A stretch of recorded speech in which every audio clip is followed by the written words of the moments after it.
Hey, this is Brad from Down by the River Productions, and today we're going to take a quick look at one of our van's electrical systems.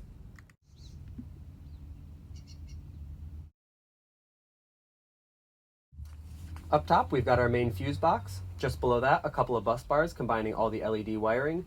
Just underneath that is going to be a fuse for our charge controller, and finally an identical fuse for our isolator charger that runs to the van's battery. Here's our 40 amp MPPT charge controller.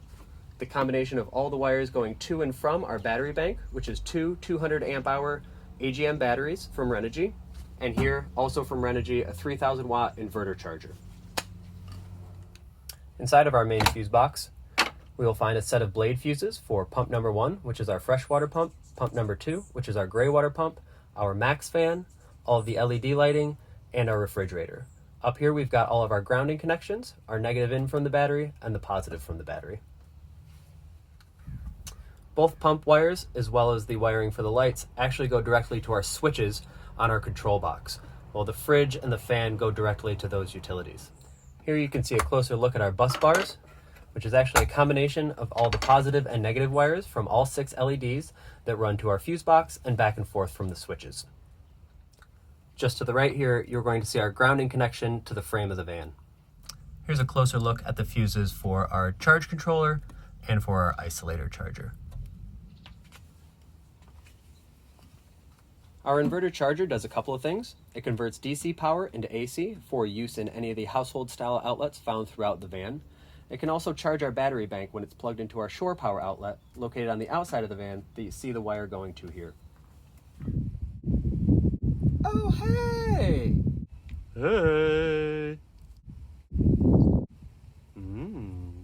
When plugged into shore power, this unit will charge our battery bank very rapidly. However, if you start using any of the AC outlets while plugged into shore power, this unit ensures that that power goes directly to those outlets and skips the battery charge stage.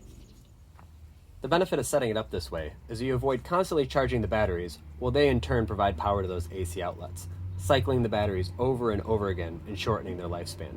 This way we get power directly from here to there without involving the batteries at all. Each of these batteries weighs about 130 pounds. So we've secured them using heavy-duty straps and load-bearing D-rings, which are secured to the frame of the van. That ensures they'll stay in place on any rough roads.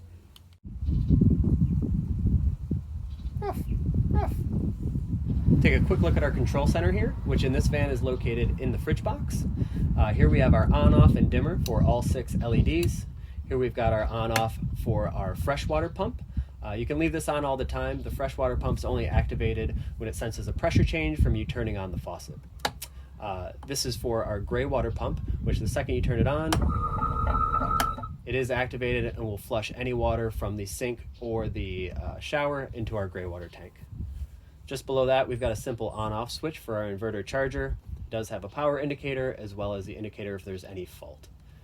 We've equipped this van with a battery monitor, which shows you how much battery you have, how full it is, how much power you're using, how long you can use that power for, as well as any charge coming into the van from the solar panels, the isolator charger, or the shore power plug. Well, guess that'll just about do it. Thanks for joining me on this quick walkthrough of our electrical system. And don't forget, safety first. God, my breath stinks.